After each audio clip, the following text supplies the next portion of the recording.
Aliens mistakenly sent SOS to Deathworlders, massive fleet deploys, reaches its breathtaking climax as 1-200 human warships face off against the fragile Elysian vessels. Defenses activate, fighters scramble, and destruction seems inevitable. In this razor's edge moment, Captain Riala and Admiral Kane established desperate communication, each realizing the cosmic misunderstanding that brought them together. Two vastly different species hover between war and peace. The crystalline spires of Elysia's capital city caught the first light of dawn, refracting it across the bioluminescent oceans below in a cascade of azure and gold. The twin suns of the system, one yellow-white, the other a pale blue, created a perpetual twilight that bathed the floating metropolis in ethereal light. From her observation deck aboard the research frigate, Serenity's Dawn, Captain Riala watched the spectacle with a familiar sense of wonder. Even after 3 centuries of serving as an explorer for her people, the beauty of her homeworld never failed to stir something profound within her. "Captain," a melodic voice interrupted her reverie. "The Council has approved our expedition parameters." Riala turned, her translucent skin shifting hues from contemplative blue to a more professional shade of violet. First Officer Moran stood in the doorway, data tablet in hand, her expression characteristically stern. "Excellent," Riala replied, moving away from the viewport. "And what of Dr. Tovan's linguistic protocols? Has he finished calibrating them for potential contact scenarios?" Moran's skin darkened slightly, a sign of disapproval that Riala had long ago learned to recognize. "The doctor insists on running another series of simulations. He claims the translation matrices aren't stable enough for deep space communications." Riala sighed. Tovan's perfectionism had only worsened since the Proxima incident 50 years ago. A simple mistranslation had nearly resulted in a diplomatic catastrophe with the silicon-based lithoi. Though no actual harm had come from it, the xenolinguist had never forgiven himself. "Tell him he has until our departure tomorrow. The Galactic Concord expects preliminary reports on the Vale Nebula sector within the standard year." "With respect, Captain," Moran said, her voice dropping to a whisper that carried an undercurrent of telepathic emphasis. "Are we certain this expedition is wise? The region borders unclaimed space. There have been rumors." "Rumors? First Officer?" Riala raised an eyebrow, her skin rippling with curious patterns. "Of worlds beyond our maps. Worlds where evolution took a different path." Moran's discomfort was evident in both her voice and the turbulent patterns across her skin. "Deathworlds, Captain. Places where life developed under such extreme conditions that the inhabitants—" Riala raised a hand, cutting off her subordinate's words. "I'm familiar with the xenobiological theories, Miran. But in 3,000 years of conquered exploration, not a single confirmed Deathworld species has been encountered. They remain theoretical, the stuff of academic debate and children's stories." "Theory, perhaps," Moran persisted. "But the ancient charts recovered from the Sagittarian ruins suggest otherwise. There are worlds marked with warning glyphs that match our linguistic database's translation for soul eaters or world breakers." "Ancient charts from a civilization that vanished eons before our people learned to harness bioluminescence," Riala countered gently. "Our mission is scientific discovery, not fear-mongering. The Serenity's Dawn and her sister ships are the most advanced research vessels the Elysian Science Directorate has ever commissioned. We will observe, document, and where appropriate, make peaceful contact according to conquered protocols." Moran's skin slowly shifted to a resigned gray. "As you say, Captain. I've transmitted the full mission briefing to your personal console. Dr. Tovan has requested your presence in the xenolinguistics lab at your convenience." After Moran departed, Riala returned her gaze to the viewport, though her thoughts were no longer on the beauty of her homeworld. The Vale Nebula expedition would take her fleet of 12 research vessels, farther from conquered space than any Elysian had ventured in generations, while she would never admit it to her more cautious first officer. Riala shared some of her concern. The nebula's intense radiation storms and gravitational anomalies had kept it largely unexplored, even by the Concorde's more adventurous member species. But if the preliminary scans were correct, the nebula contained something extraordinary. Worlds with biosignatures, unlike anything in the Concorde's vast databases. New life, new civilizations, perhaps even new members for the peaceful coalition of spacefaring species that had maintained harmony across 3 spiral arms for millennia. The risk, Riala decided, was worth it. The Xenolinguistics Laboratory occupied an entire deck of the Serenity's Dawn. Its curved walls lined with neural interfaces and holographic displays showing thousands of linguistic patterns. In the center of the room, Dr. Tovan floated in a suspension tank, his slender body surrounded by a nutrient-rich solution that enhanced his natural telepathic abilities. "Captain," he acknowledged, as Riala entered, his voice echoing both audibly and in her mind. "I apologize for the delay. The translation matrices are proving difficult." Riala approached the tank, studying the concern evident in her chief linguist's aura. Tovan had been with her for over a century, his brilliance matched only by his caution.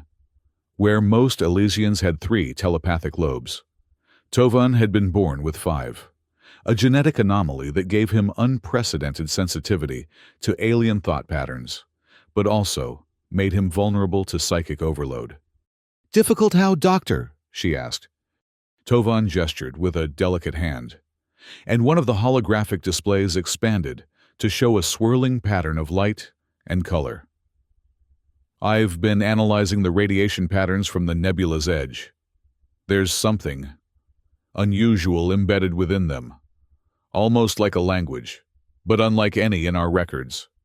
Riala studied the patterns with interest. "Natural phenomena or artificial?" "That's what I can't determine," Tovan admitted, frustration evident in his voice. "The patterns repeat with mathematical precision, suggesting intelligence, but they also perfectly mimic the nebula's natural radiation cycle. If it is communication, it's from a mind that thinks very differently from any conquered species." "Could it be a warning?" Riala asked, recalling Miran's concerns. Tovan hesitated. "Possibly. Or an invitation. Or simply background radiation that coincidentally resembles language. I've programmed our emergency beacon to incorporate these patterns, just in case we need to communicate with whatever might be out there." "A sensible precaution," Riala agreed. "But remember, Doctor, our primary mission is observation. The Concorde's first protocol is clear. Observation precedes interaction, which precedes integration."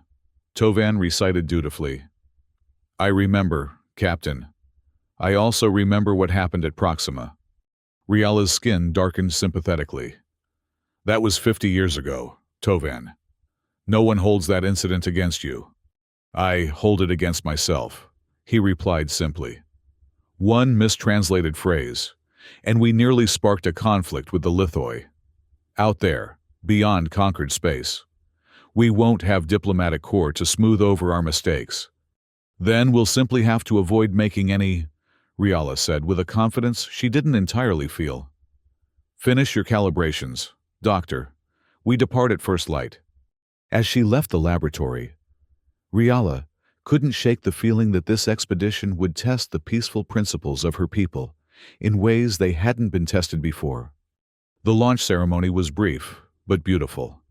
In the Elysian tradition, 12 sleek research vessels, their bio-organic hulls pulsing with gentle light, rose from the docking platforms of the Crystal City amidst a shower of luminescent spores that local artists had programmed to form complex, shifting patterns of blessing and safe return.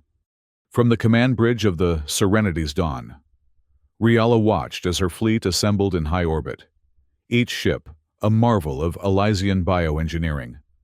Unlike the rigid metal constructs of some conquered species, Elysian vessels were semi-sentient, grown rather than built.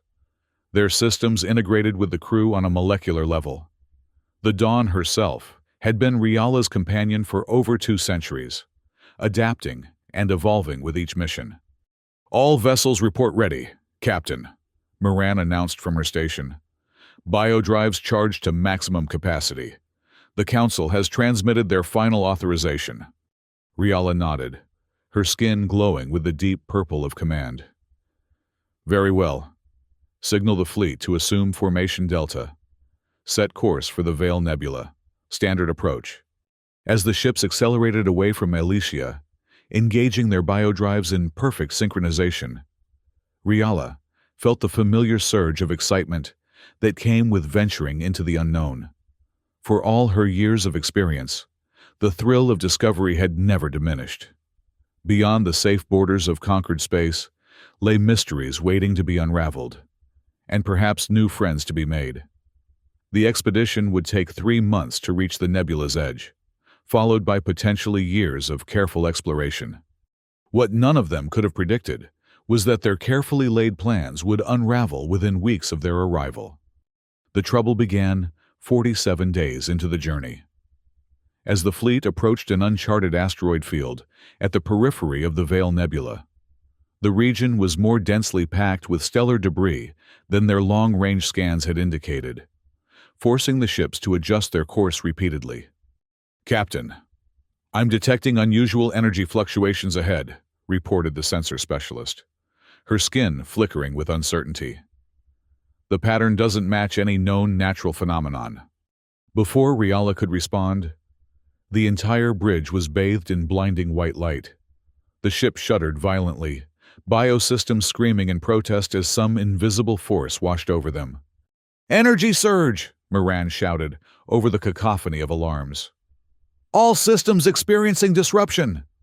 Riala gripped her command station as the deck seemed to shift beneath her. "Status of the fleet?" "Communication is down," Moran reported grimly. "Visual observation shows all vessels affected. The Twilight Seeker and Harmonic Tide appear to have lost propulsion entirely. Life support? Functioning at 60% capacity and falling," came the alarming response. "Biodrive is offline. Emergency systems are engaged, but struggling against whatever this energy field is." Riala's mind raced. In 3 centuries of exploration, she had never encountered anything like this. The energy wasn't behaving like a natural phenomenon. It seemed almost targeted, as if deliberately interfering with their ship's systems. "Dr. Tovan," she called over the internal communication system, hoping it was still functional. "We need analysis of this energy field immediately." There was no response. "Bridge to Xenolinguistics Lab," she tried again. "Dr. Tovan, please respond." The ship shuddered once more as another wave of energy washed over them. Lights flickered, and for a moment, the artificial gravity failed, sending crew members floating from their stations before it stuttered back to life. "Captain," Moran's voice was tight with controlled fear. "The energy pattern is intensifying. At this rate, life support will fail within hours. The fleet is scattered. We're registering distress signals from the Harmonic Tide. Their containment fields are critically unstable." Riala made a swift decision. "Broadcast emergency protocols to all vessels. Any ship still capable of movement is to assist those in distress. Prepare to jettison non-essential systems to preserve power." "And if that's not enough?" Moran asked quietly. "Then we use the emergency beacon," Riala replied. "If this is some kind of territory marker or automated defense system, perhaps the beings who created it will respond to a distress call. And if they're hostile?" Riala's skin darkened with determination. "Then, at least we'll know what we're facing. But I refuse to believe that any sentient species would ignore a plea for help, regardless of our differences." As if in response to her words, the ship lurched again, more violently this time.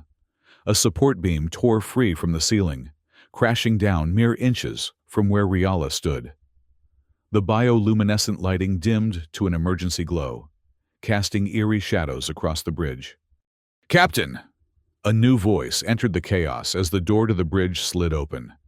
Dr. Tovan stumbled in, his skin pale and his movements uncoordinated. "The energy field! It's alive!" "Alive?" Riala steadied him as another tremor shook the ship. "Explain, Doctor." "It's a collective consciousness," Tovan gasped, his telepathic lobes visibly inflamed. "Ancient, vast. I felt it when the surge hit the lab. It's curious about us, but it doesn't understand that its touch is harmful. It's like a cosmic child prodding at an insect."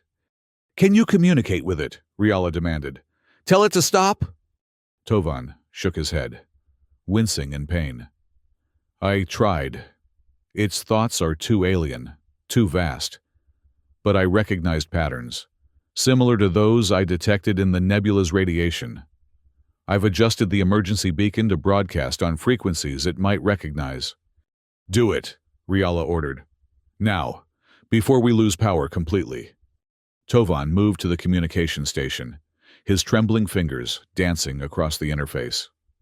"The beacon is calibrated to broadcast on both standard Concord frequencies and the patterns I've detected. But, Captain, there's something else you should know." "What is it, Doctor?" "The consciousness. It's not alone. I sensed others at the edges of my perception.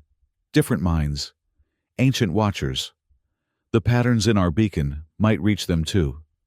Riala exchanged a concerned glance with Moran. "What kind of watchers?" "I don't know," Tovan admitted. "But they felt powerful. And old. Very old." Another violent shudder ran through the ship. And this time, several consoles exploded in showers of sparks. A crew member cried out in pain as bioelectric feedback surged through her station. "We're out of options," Riala decided. "Activate the beacon, Doctor. Full spectrum broadcast." Tovan hesitated for just a moment, then pressed his palm against the communication panel. The ship hummed as the emergency beacon activated, sending its desperate plea for help, racing outward at faster-than-light speeds. Carried by the quantum entanglement network that the Aelesians had perfected centuries ago. What none of them realized in that moment of crisis was that the beacon signal, modified by Tovan to incorporate the alien patterns he detected, had activated an ancient protocol buried deep within the communication network. A protocol that directed the distress call not to the nearest conquered outpost, but to a frequency that had lain dormant for millennia. A frequency once used by those who had mapped the stars before the conquered existed. A frequency that still registered in only one place, a harsh, volcanic world 16,000 light-years away, where the descendants of Earth lived and thrived and remembered their violent past. A world known to its inhabitants as Gravis Prime. The relief was palpable on the bridge of the Serenity's dawn when the energy field finally dissipated. Nearly 14 hours after the initial surge, emergency biorepairs had stabilized the ship's critical systems, and communication with the rest of the fleet had been partially restored. 3 vessels had suffered severe damage, but miraculously, there had been no casualties, a testament to the resilience of both Aelesian biology and their semi-sentient ships. "Status report," Riala requested, her voice hoarse from hours of issuing emergency orders. Moran, who had remained steadfastly at her post throughout the crisis, consulted her display. "Life support restored to 90%. Biodrive remains offline, but engineering estimates repairs will be complete within 48 hours. The Harmonic Tide and Twilight Seeker report similar progress. The Dawn Song suffered the worst damage. Their containment fields collapsed entirely, but they managed to evacuate affected sections in time." "And our position?" "We've been pushed approximately 3 light-years off course, deeper into the nebula than intended. The energy field appears to have propelled us inward, like a current." Riala nodded slowly, processing this information. "And the emergency beacon?" "Still active," Moran confirmed. "But There's been no response on any frequency. Dr. Tovan believes the energy being has withdrawn, but he can't be certain why. Where is the doctor now? Medical bay. The telepathic contact took a severe toll on his neural pathways. The healers say he'll recover, but it will take time. Riala's skin darkened with concern. Tovan was not only a valuable crew member, but a friend. His willingness to risk his own mind to establish contact with the energy being had been brave, if ultimately futile. Keep the beacon active, she decided, and begin full spectrum scans of our surroundings.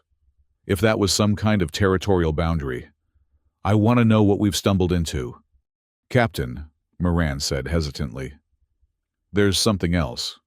Before communications were restored, several ships reported detecting unusual quantum signatures at the edge of sensor range.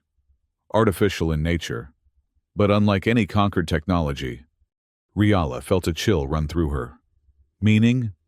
Meaning we may not be alone out here, and whoever or whatever else is in this nebula, they're watching us.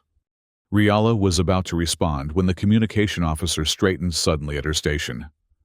Captain, I'm receiving a transmission from Dr. Tovan in medical. He says it's urgent. Put him through.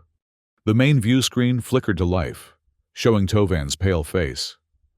The doctor was propped up on a medical bed, his telepathic lobes covered with neural stabilizers, but his expression was one of alarm. Captain, he said without preamble, I've been reviewing the beacon's transmission log. There's been a critical error. Riala felt her skin prickle with foreboding. What kind of error, Doctor? The modifications I made to incorporate the energy being's patterns. They altered the beacon's routing protocols. Our distress call wasn't sent on standard conquered frequencies. Then, where was it sent? Riala demanded, though some part of her already feared the answer. Tovan's voice dropped to barely above a whisper. According to the transmission logs, the signal was routed to a frequency designated in the ancient archives as Soul World Protocol, a communication channel supposedly used by species from high-gravity, high-radiation planets, worlds that the Sagittarian ruins marked with warning glyphs. The bridge fell silent as the implications sank in. Moran was the first to speak, her voice tight. You sent our distress call to Deathworlders? Beings from planets that the Sagittarians, the most advanced civilization we have record of, considered dangerous enough to avoid. It wasn't intentional, Tovan protested weakly. The patterns I detected must have triggered an automated subroutine in the beacon's programming, one so deeply embedded that it bypassed normal protocols. Can we recall the signal? Riala asked, struggling to maintain her composure. Tovan shook his head. It's been broadcasting for hours. Even if we shut it down now, the transmission has already traveled too far. If anyone was listening on that frequency, he didn't need to finish the thought. Everyone on the bridge understood the implications. They had inadvertently sent a desperate plea for help to exactly the kind of beings that peaceful Elysians had spent centuries avoiding. Species that had evolved on worlds where every day was a struggle for survival, where biology and culture had been shaped by constant violence. Shut down the beacon, Riala ordered, after a moment of tense silence. And prepare a new transmission on standard conquered frequencies explaining our situation. Perhaps we can reach friendly ears before... She trailed off, unwilling to voice the worst-case scenario. Captain, the sensor officer interrupted, her skin flashing with alarm. I'm detecting massive energy spikes throughout the nebula. The readings are consistent with multiple fold space ruptures forming. On screen, Riala commanded. The view screen shifted to show the swirling gases of the nebula, illuminated by dozens of growing points of brilliant light, the unmistakable signature of ships emerging from faster-than-light travel. As they watched, the points expanded into portals, and through each one came a vessel unlike any they had seen before.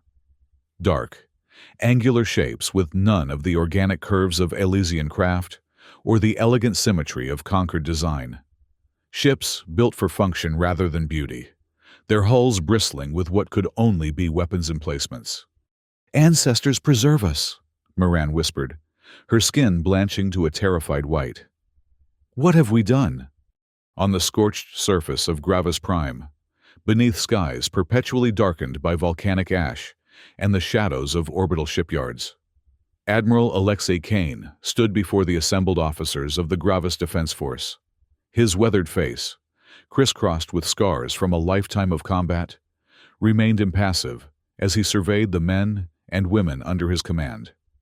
Behind him, a massive holographic display showed tactical readouts of the fleet, Narn 200 warships ranging from nimble, pack-hunter frigates to the massive dreadnoughts that served as the backbone of humanity's fighting force. 3 hours ago, Kane began, his deep voice carrying easily across the briefing amphitheater. Our long-range communication array detected a signal on a frequency that has been silent for over 700 years. A distress call, sent on what our ancestors called the Soul World Protocol, a channel reserved for communication between Earth and its first extrasolar colonies. A murmur ran through the assembled officers. The Soul World Protocol was more legend than history to most of them, a relic from the days before the cataclysm, when humanity had just begun to reach for the stars. Before war and disaster had forced their ancestors to flee a dying Earth and settle on the brutal world of Gravis Prime, where only the strongest could survive. The signal originated from the Veil Nebula, approximately 16,000 light-years from Gravis space. Kane continued. Our xenolinguists have confirmed it contains no deception markers. This is a genuine distress call from a non-human intelligence in immediate danger. Commander Ilara Voss, Kane's executive officer, stepped forward. Unlike her superior, who embodied the stoic warrior tradition of Gravis Prime, Voss was known for her analytical mind and her unusual interest in pre-cataclysm history. The signal patterns indicate a civilizational crisis, multiple vessels damaged, life support failing. Based on the transmission decay, we estimate it was sent less than 20 hours ago. Kane nodded. Which means we can still reach them in time, thanks to our newest fold space engines. The question before us is not whether we can respond, but whether we should. This sparked more pronounced murmuring among the officers. For 7 centuries, humanity had kept to itself, expanding cautiously through nearby star systems, but avoiding contact with other intelligent species. Not out of fear, but out of a hard-learned wariness. Earth's history was rife with examples of first contact gone wrong, and the inhabitants of Gravis Prime had developed a culture that prized preparedness above all else. "Admiral," spoke up Colonel Maya Reeves, commander of the 3rd Fleet's ground forces. "With respect, do we know anything about who sent this distress call, or what kind of immediate danger they're facing?" "Only that they're not human," Kane replied evenly, "and that they somehow obtained access to a communication frequency that should be known only to us, which suggests either an incredible coincidence or they've been studying humanity for some time," Voss added. "Either way, they know more about us than we know about them." "A tactical disadvantage," observed General Hendrik Kovac, the oldest and most conservative of Kane's senior staff. "For all we know, this could be a trap, a way to lure our fleet into unfamiliar territory." Kane allowed the debate to continue for several minutes, listening as his officers weighed the potential risks and benefits of intervention. Some argued for caution, suggesting a small reconnaissance force rather than a full-scale response. Others advocated for aggressive deployment, reasoning that if the distress call was genuine, a show of overwhelming force would both assist the aliens and demonstrate humanity's military might. Finally, Kane raised a hand, silencing the discussion. "I've heard your counsel, and I thank you for it. But this is not a military decision alone. This is about who we are as a species." He turned to the holographic display, expanding the section that showed the distress signal's waveform. "For 700 years, we have lived on a world that tests us daily, Gravis Prime has made us strong, resilient, and yes, suspicious. We've built a society based on martial prowess because our environment demanded nothing less. His voice softened slightly, though it lost none of its authority. But our ancestors didn't leave Earth because they sought conquest. They fled because they had no choice. And before the cataclysm forced that choice upon them, they reached for the stars with hope, not aggression. The Soul World Protocol wasn't created for war.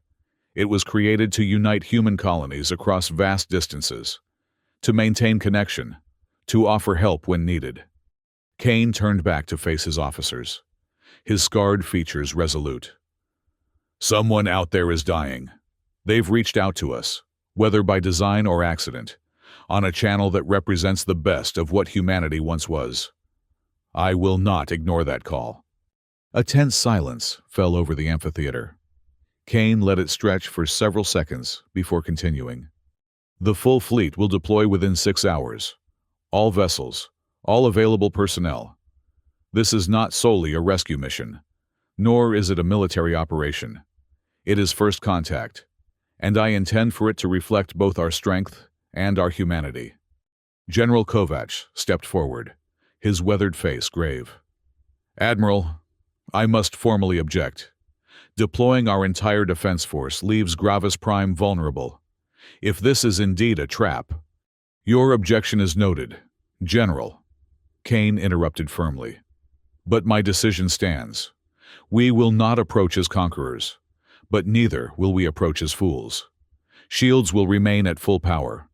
Weapon systems will be primed, but not targeted. We will be prepared for betrayal, but will not assume it. He addressed the entire assembly once more. This is the moment our society has trained for since the first colony ships landed on this harsh world. Not just to fight, but to protect, to prove that humanity, for all its violent history, has evolved beyond mere survival. Prepare your ships and your crews. Dismissed. As the officers filed out of the amphitheater, Commander Voss remained behind, studying the holographic display of the distress signal with intense concentration. You have concerns, Commander? Kane asked, noting her expression. Not concerns, exactly, Voss replied thoughtfully. But there's something about this signal that troubles me. The linguistic patterns don't match any known algorithm in our database. It's as if whoever sent this speaks a fundamentally different kind of language, one based on concepts our translation matrices can't fully process. Is that significant? Potentially. It suggests a species with a very different cognitive structure, perhaps even a different relationship with reality itself. Voss turned to face her superior. The pre-cataclysm records speak of encounters with truly alien intelligences, being so different from humanity that communication was nearly impossible. Kane's expression remained impassive, but his eyes reflected a rare moment of uncertainty. Can we establish meaningful contact? I believe so, Voss said after a moment's consideration. But we should prepare for the possibility that their understanding of concepts like help, danger, or even communication might differ radically from our own. What they perceive as a rescue, they might interpret as an invasion. Then we'll have to make our intentions unmistakably clear, Kane replied. Work with the xenolinguistics team. Develop a first contact protocol that minimizes the potential for misunderstanding. As Voss nodded and departed, Kane turned back to the holographic display, studying the alien distress signal with newfound thoughtfulness. In all his years commanding the defense forces of Gravis Prime, he had faced countless challenges, from planetary disasters to civil unrest to the occasional skirmish with independent human colonies that had strayed too close to Gravis space. But first contact with a non-human intelligence? That was uncharted territory, even for him. Yet something about this situation stirred an emotion Kane rarely permitted himself to feel. Hope. Perhaps, after centuries of isolation, humanity might find its place in a larger galactic community. Perhaps the descendants of Earth, hardened by generations on a death world, might have something valuable to offer to the stars. Or perhaps they were rushing headlong into catastrophe. Either way, the die was cast. The fleet would deploy, and history would be made, for better or worse. 6 hours later, Admiral Kane stood on the bridge of the GDF Indomitable, the largest dreadnought in the Gravis fleet and his personal flagship. Around him, the command crew worked with disciplined efficiency, preparing the massive vessel for the fold space jump that would take them to the Vale Nebula. "All ships report ready, Admiral," Commander Voss announced from her station. "Fold space coordinates locked and synchronized across the fleet. Medical and engineering teams on standby for rescue operations." Kane nodded, his gaze fixed on the main view screen that showed the assembled armada, a vast array of warships suspended against the volcanic backdrop of Gravis Prime. It was an awesome display of military might, the product of centuries of preparation for a conflict that had never come. Until now, perhaps. "Signal the fleet," he ordered. "Execute jump on my mark." As the countdown began, Kane found himself reflecting on the weight of this moment. 700 years ago, humanity had fled to the stars, broken and divided. On Gravis Prime, they had rebuilt, growing stronger with each generation that survived the planet's brutal conditions. They had developed technologies their ancestors could scarcely have imagined, forged a society based on discipline and collective strength. But they had never answered the most fundamental question. What was it all for? What purpose did humanity serve in the grand cosmic scheme? Perhaps they were about to find out. "Mark!" Kane commanded. Space tore open before the fleet, fold space portals blossoming like dark flowers against the ashen sky. One by one, the ships of the Gravis Defense Force entered the dimensional rifts, vanishing from normal space, only to reappear 16,000 light-years away, in the heart of the mysterious Vale Nebula. Aboard the Indomitable, Kane felt the momentary disorientation that always accompanied fold space travel, a sensation like the universe turning inside out around him. Then, reality stabilized, and the view screen showed their new surroundings. A vast, swirling cloud of luminescent gases, punctuated by the ghostly silhouettes of 12 alien vessels. "Contact established," Voss reported crisply. 12 unknown ships detected. Configuration consistent with the origin of the distress signal. Biosigns present but showing stress patterns. Their technology appears to be at least partially organic in nature. "Defensive posture?" Kane inquired. "Minimal to non-existent," Voss replied, a note of surprise in her voice. "No weapon signatures detected. Their shields are active but appear designed for navigation and environmental protection rather than combat. These are research vessels. Admiral, not warships." Kane absorbed this information with a mixture of relief and concern. Relief that they weren't facing an immediate threat. Concern at the evident vulnerability of the aliens they'd come to rescue. "Open a channel," he ordered. "All frequencies, including the Soul World Protocol. Transmit First Contact Package Alpha." Package Alpha was the most basic form of communication the xenolinguistics team had prepared. A series of mathematical sequences and simple symbolic images designed to establish initial understanding across species barriers. It was deliberately non-threatening, focusing on universal constants rather than human-specific concepts that might be misinterpreted. "Transmission active," the communications officer confirmed. "No response yet." "Continue broadcasting," Kane instructed. "And bring us closer. 1/4 thrust. Order the fleet to maintain formation but keep weapons powered down. I want our approach to be as non-threatening as possible." As the Indomitable led the massive fleet toward the alien vessels, Kane studied the strange, organic-looking ships with growing fascination. They were unlike anything in human records, curved, almost translucent hulls that seemed to pulse with internal light, trailing structures that resembled tendrils or fins, rather than conventional propulsion systems. Beautiful, in an otherworldly way. Admiral, Voss called out suddenly, I'm detecting energy buildup in the alien vessels. They appear to be activating some kind of defensive system. Before Kane could respond, the space between the two fleets lit up with a dazzling display of luminescent patterns, concentric rings of energy expanding outward from the alien ships, intersecting with each other to form complex, shifting configurations. Analysis? Kane demanded. Unknown, Voss admitted. Not conventional weapons fire.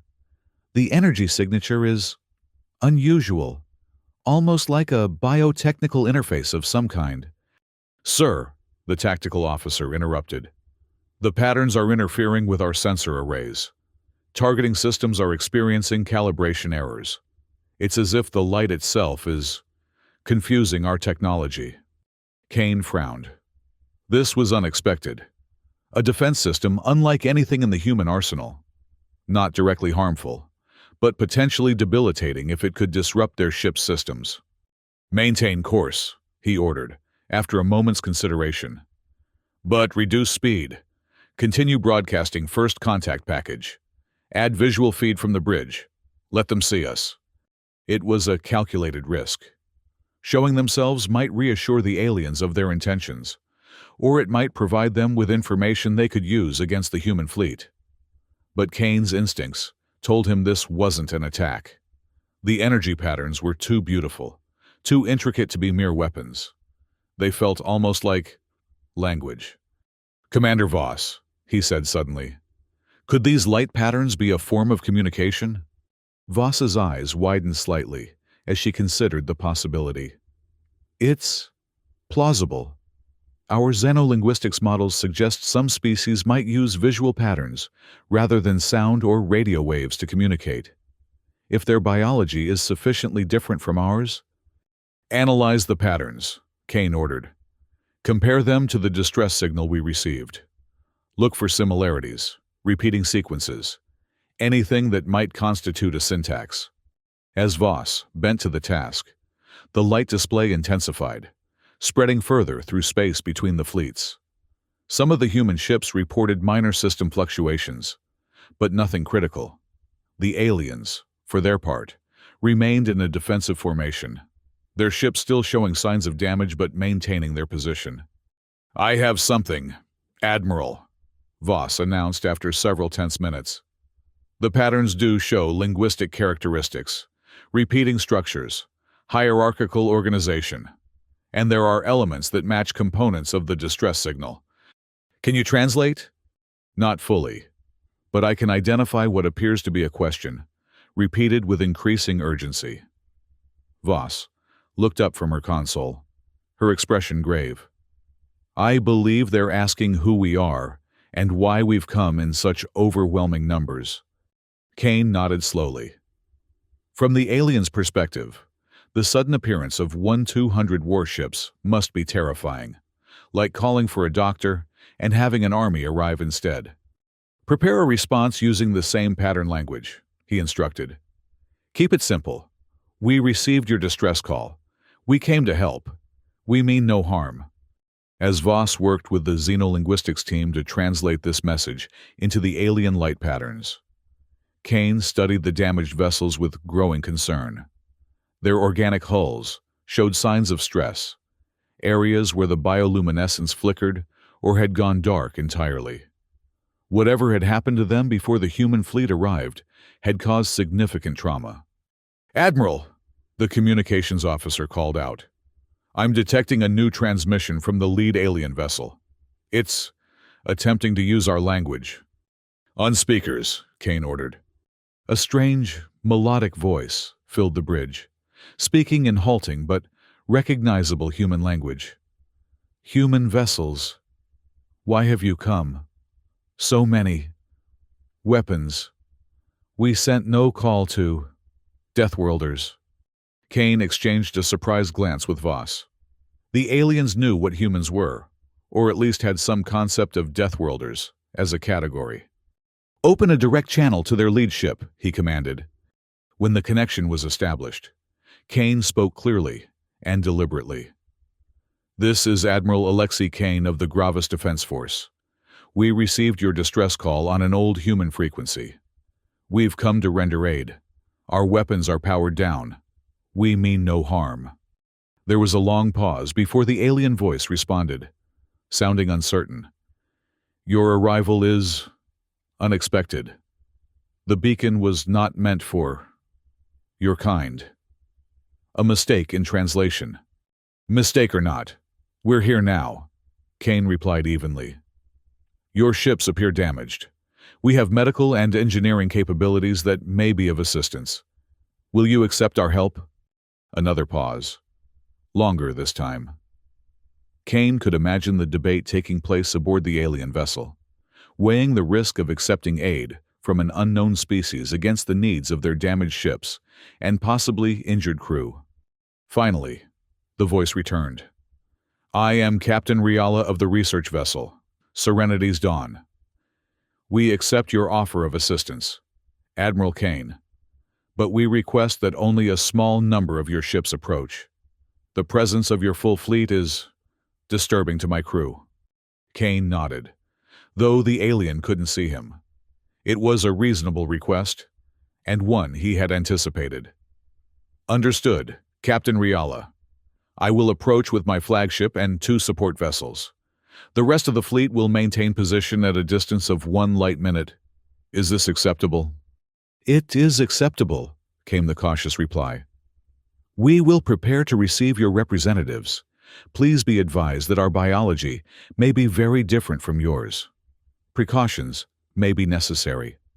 "We'll take all appropriate measures," Kane assured her. "Expect our approach within 30 minutes. As the communication ended, Voss moved to Kane's side. "A mistake in translation," she repeated thoughtfully. "They didn't intend to contact us specifically." "No," Kane agreed. "But they did, and now we have a responsibility to help them. Order the fleet to fall back to the agreed position. Select our 2 best medical frigates to accompany the Indomitable. And Voss." "Sir?" "Have the xenobiology team prepare environmental suits and quarantine protocols. I want a first contact team ready in 20 minutes."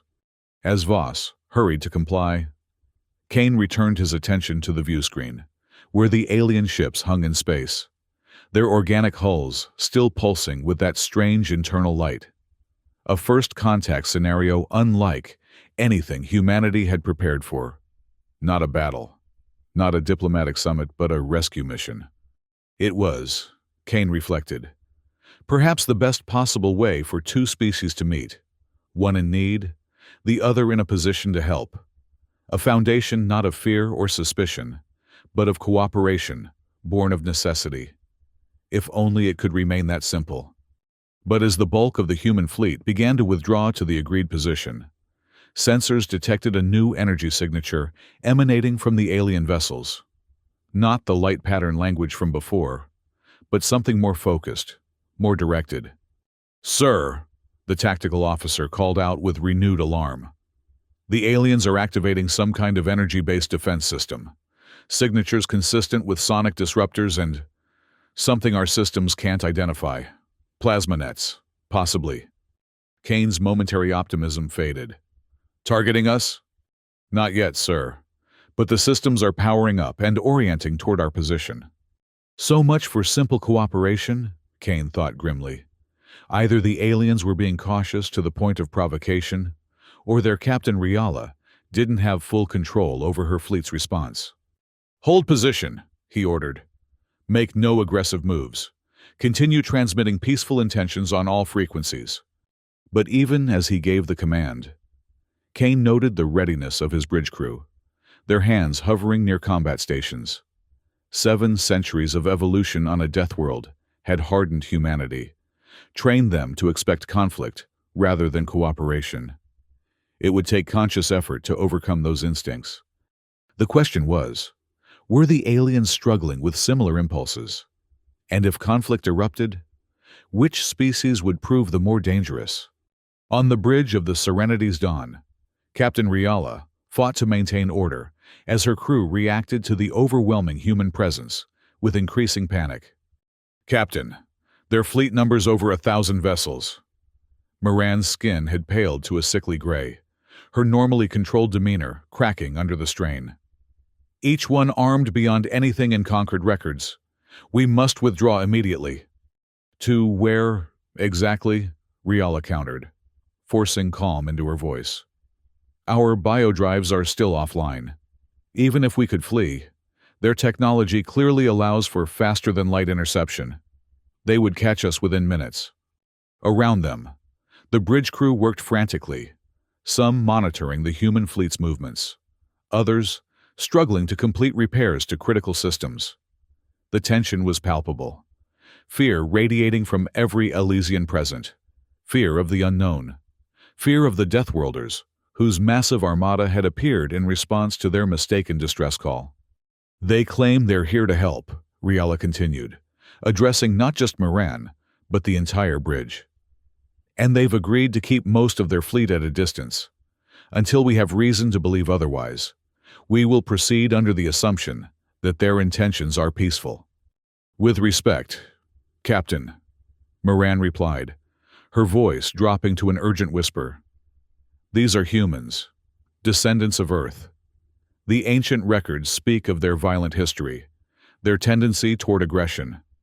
They evolved on a high-gravity world with extreme predation pressure. Their very biology is designed for conflict. The ancient records also speak of their capacity for compassion, their drive to explore and connect, Riala countered. Yes, they come from a death world. Yes, their history contains violence that would horrify any Elysian. But they responded to a distress call from an unknown species, crossing thousands of light years to offer aid. That suggests more than mere aggression. Before Moran could respond, the communication officer interrupted.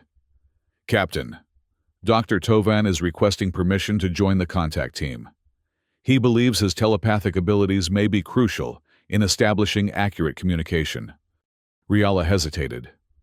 Tovan was still recovering from his encounter with the energy being, his neural pathways damaged and vulnerable. Exposing him to the potentially overwhelming minds of these humans could cause further harm. Connect me to medical, she ordered. The chief medical officer appeared on the screen, her expression concerned. If you're calling about Dr. Tovan, Captain, I must advise against his participation. His telepathic lobes show significant strain patterns.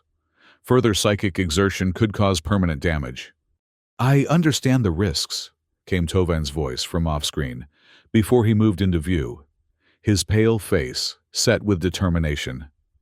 But I'm the only one with sufficient training to establish accurate linguistic and conceptual translation. These humans don't think like us, Captain. Their language is structured around concepts that have no direct equivalence in our communication. Without proper translation, misunderstanding is inevitable. Riala considered her options. The risk to Tovan was real, but so was the danger of miscommunication with a species that commanded such overwhelming military power. Very well, Doctor, she decided reluctantly. You may join the contact team, but you will wear neural dampeners at all times, and at the first sign of strain, you will withdraw. That is a direct order. Tovan nodded, relief evident in his expression. Thank you, Captain.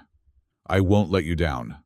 As the communication ended, Riala turned back to the main viewport, where 3 human vessels, still massive despite being a fraction of their total force, were slowly approaching. The central ship, which she presumed was this Admiral Kane's flagship, was a behemoth of angular metal and bristling weapon emplacements. Its design, a stark contrast to the organic curves of Elysian vessels. Are the docking protocols prepared? She asked, pushing aside her own trepidation. Yes, Captain, replied the operations officer. We've adapted Airlock 3 to accommodate their likely atmospheric requirements, based on Deathworld parameters. Environmental filters are at maximum capacity. The contact team is assembling now. Good. And the defense systems? There was a noticeable hesitation before the tactical officer responded. Sonic disruptors are at standby status. Plasma nets are charged but not deployed. Riala frowned. I gave no order to activate defensive systems. The order came from Central Command, Moran explained, stepping closer to speak privately. When we managed to re-establish limited communication with Alicia, the Science Directorate was concerned about the human presence. They instructed all vessels to maintain defensive readiness. Override those instructions, Riala ordered firmly. Power down all defensive systems immediately. If the humans detect active weapons, they could misinterpret our intentions. Moran's skin rippled with patterns of distress. Captain, I must formally object.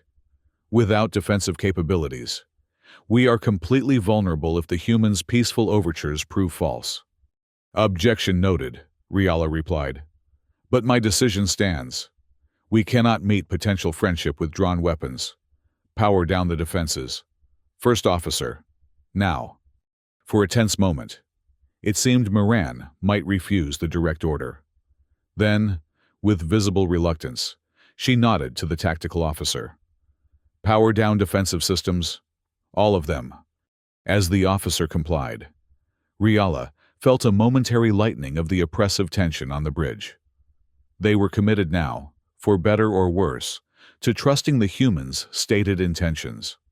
Captain, the communications officer called out suddenly. I'm receiving a direct transmission from the human flagship. Admiral Kane is requesting to speak with you personally. On screen, Riala ordered, straightening her posture. The view screen shifted to show a human face that, to Elysian sensibilities, appeared harsh and weathered. Deep lines marked the skin around eyes that held a piercing intensity. Scars crisscrossed one cheek and the bridge of the nose, evidence of a life of physical conflict that no Elysian would ever experience in their peaceful society. Captain Riala, the human said, his deep voice carrying across species barriers with surprising clarity. Our sensors detect that you're powering down your defensive systems. I want to assure you that this gesture of trust will be honored. We maintain our peaceful intentions. Riala inclined her head slightly, her skin shifting to a formal shade of blue. Admiral Kane, your assurance is appreciated. We are preparing to receive your representatives. Our species has limited experience with death. She caught herself. With high-gravity adapted species, we hope this will be the beginning of positive relations between our peoples. Kane's expression remained largely unreadable to Riala, though she thought she detected a slight softening around the eyes. As do we, Captain. My team will arrive shortly. They bring medical supplies and engineering expertise that may assist with your repairs. We are grateful for your aid, Riala replied honestly.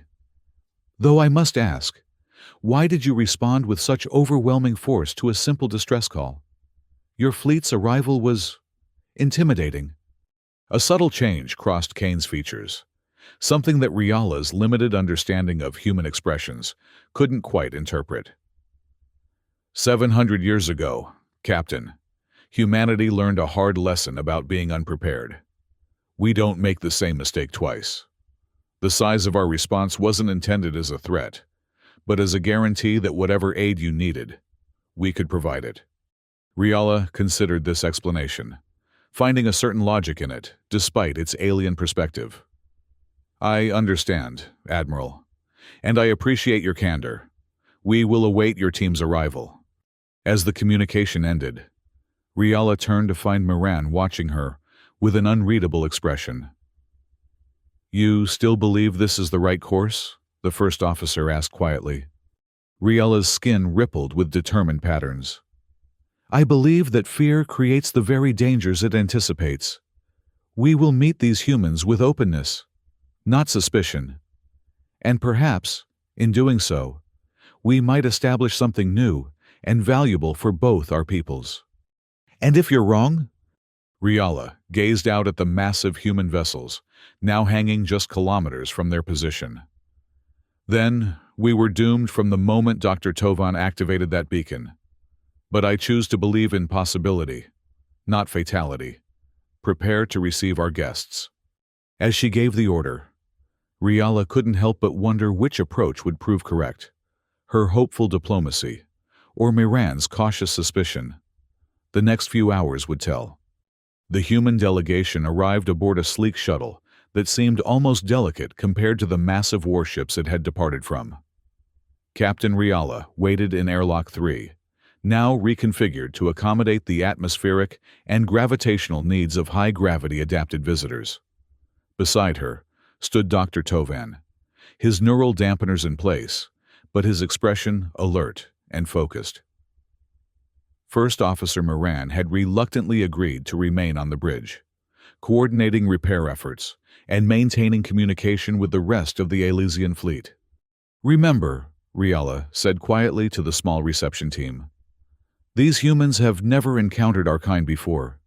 Their reactions may seem strange or even alarming to us.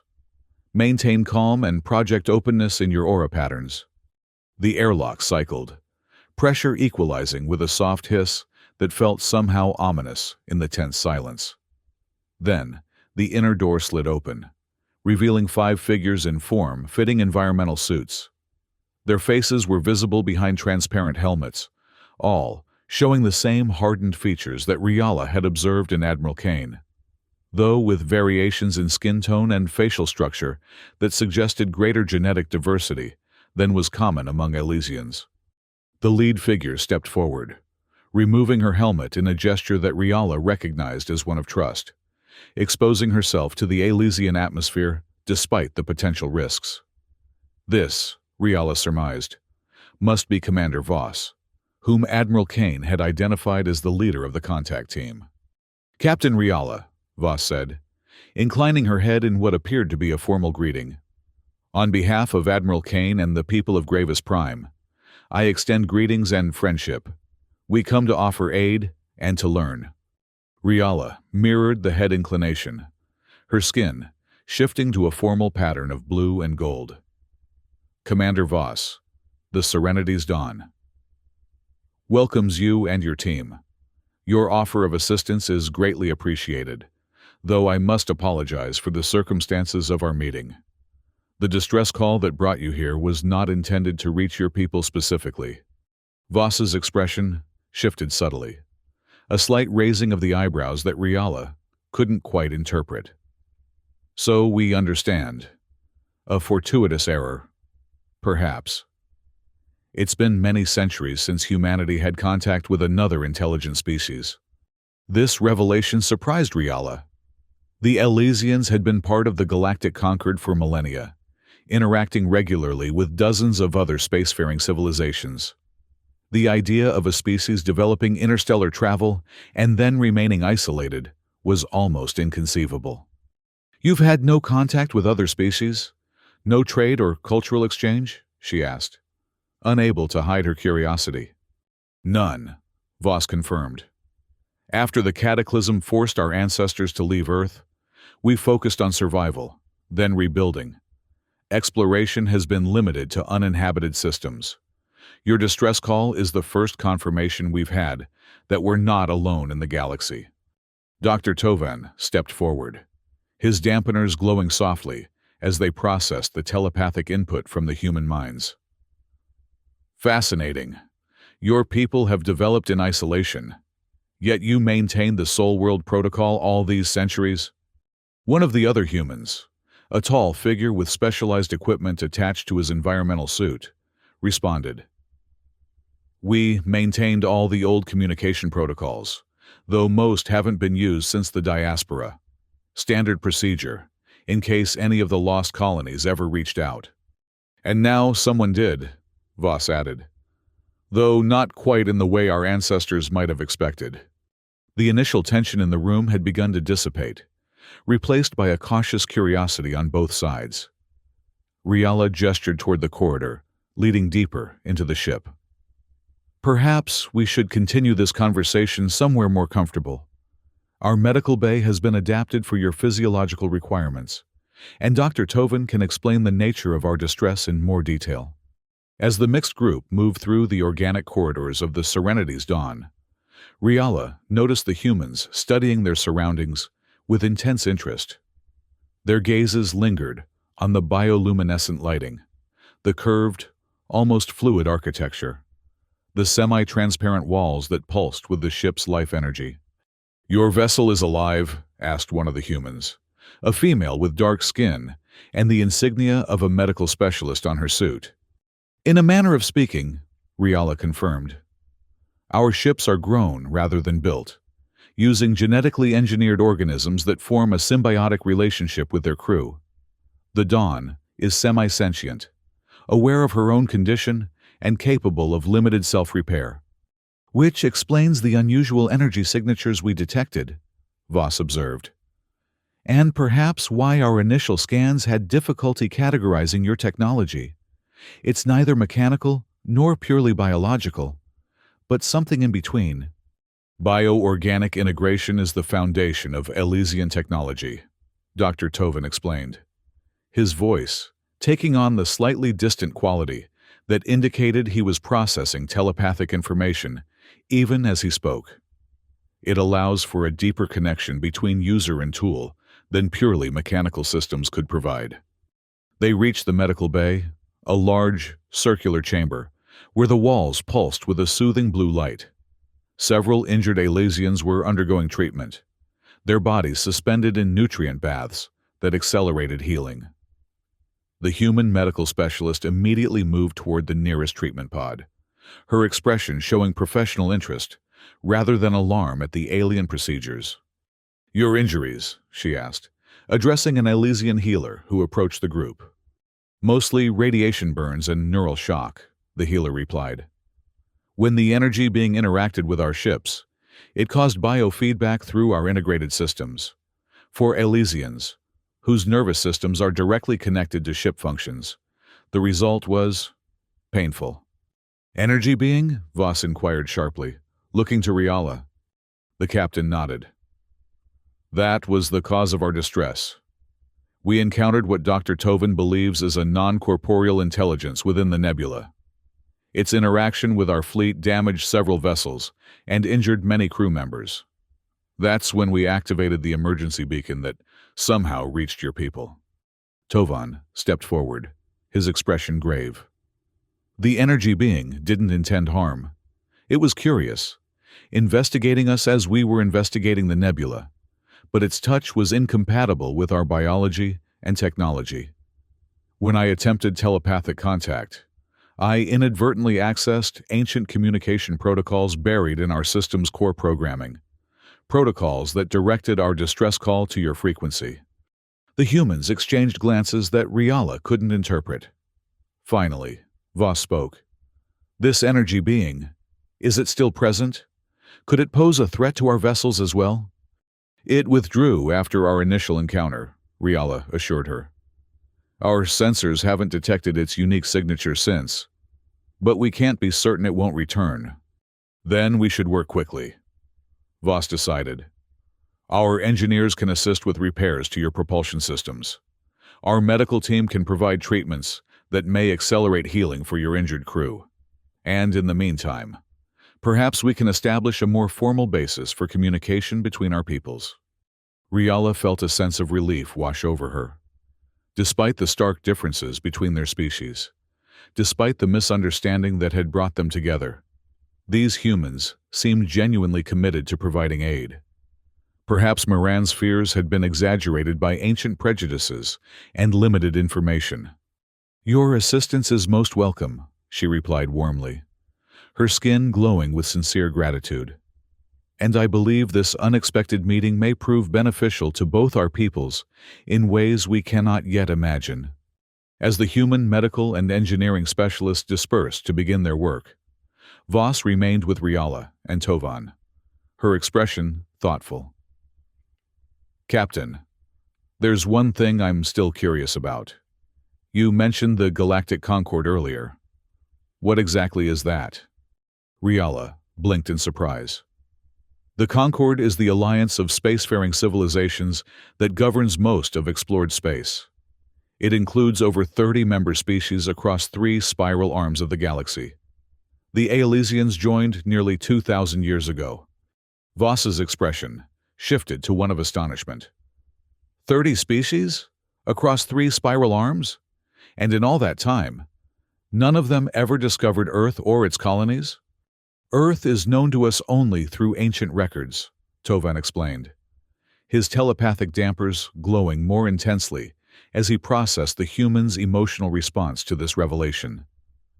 The Sagittarian ruins contain references to a species called Terrans, who evolved on a high-gravity world with extreme environmental pressures. But they were classified as a potential threat, a Deathworld species whose aggressive tendencies made them dangerous to contact. So we were deliberately avoided, Voss said, her voice flat. Riala's skin darkened with embarrassment. The classification was made long before my people joined the Conquered, and it was based on limited information from a civilization that disappeared millennia ago. Clearly, it failed to account for your species' capacity for a peaceful interaction. Voss seemed to consider this for a moment before her expression softened slightly. I suppose I can understand the caution. Earth's history wasn't exactly peaceful, and Gravis Prime has shaped us to be even more formidable. But Admiral Kane will want to know about this Conquered. If there are 30 spacefaring civilizations in our vicinity, that significantly changes our understanding of our place in the galaxy. Of course, Riala agreed. Once communications are fully restored, we can provide your people with information about the Conquered and its member species. Perhaps this encounter might even lead to humanity joining the Alliance, if your leaders were interested. The human commander's expression became unreadable again. That would be a significant decision, one far beyond my authority to discuss, but I will convey the information to Admiral Kane. As they continued their tour of the Serenity's Dawn, introducing human specialists to their Elysian counterparts and establishing protocols for the repair efforts, Riala couldn't help but feel a growing optimism. What had begun as a desperate mistake, a distress call sent to precisely the kind of beings her people had been taught to avoid, was transforming into something unexpected, a bridge between worlds, a chance for understanding across the vast gulf of evolutionary divergence. But as the human shuttle departed several hours later, carrying data and samples for analysis aboard the Indomitable, First Officer Moran's warnings still echoed in Riala's mind. The humans had indeed proven helpful and seemingly sincere in their peaceful intentions. But they were still Deathworlders, evolved for combat and survival under the harshest conditions imaginable. Their massive fleet still hung in space around the Elysian vessels, a constant reminder of the overwhelming force they could bring to bear if they chose. Trust had begun, but it remained fragile, a delicate crystal that could shatter at the slightest misunderstanding. And misunderstandings, Riala knew all too well, were almost inevitable when species as different as humans and Elysians attempted to bridge the gap between their worlds. The next phase would be crucial.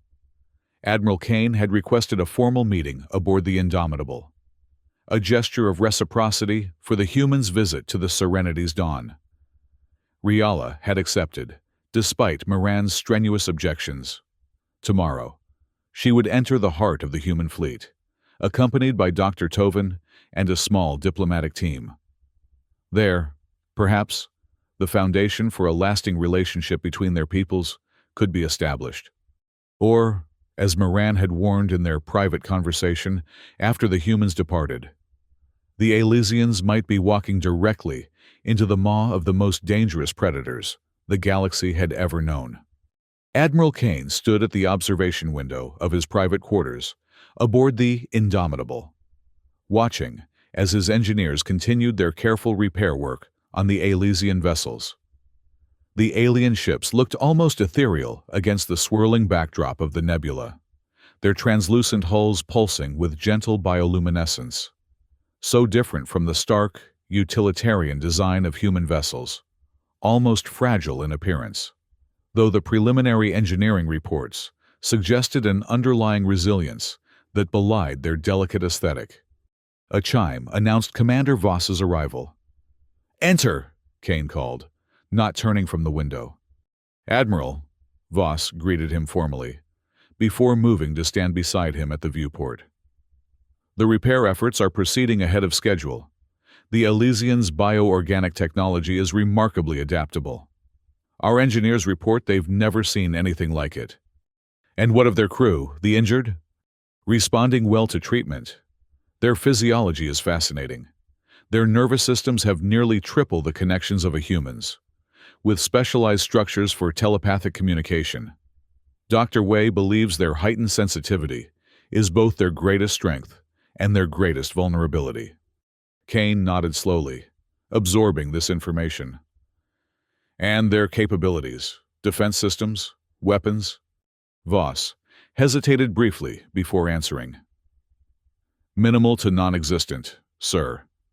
Their vessels appear designed exclusively for research and exploration.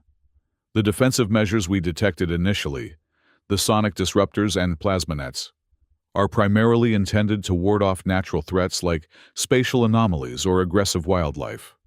Nothing that would pose a significant challenge to our military technology. So they're vulnerable, Kane observed neutrally. Extremely, sir. But I don't believe they see it that way. Their entire civilization appears built around principles of cooperation rather than competition. Captain Riala seemed genuinely baffled by our military preparedness. Kane turned to face his executive officer, his expression thoughtful. Tell me about this galactic Concord they mentioned. Voss straightened slightly, her manner becoming more formal as she delivered her report. According to Dr. Tovan, the Concord is an alliance of approximately 30 spacefaring civilizations, spanning 3 spiral arms of the galaxy. It's governed by a representative council with delegates from each member species. Their primary principles include peaceful exploration, scientific exchange, and non-interference with pre-spaceflight civilizations. And they've known about humanity all this time? Not precisely, sir.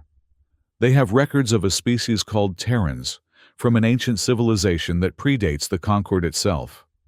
But these records classified humanity as a Deathworld species, potentially dangerous due to our evolutionary background.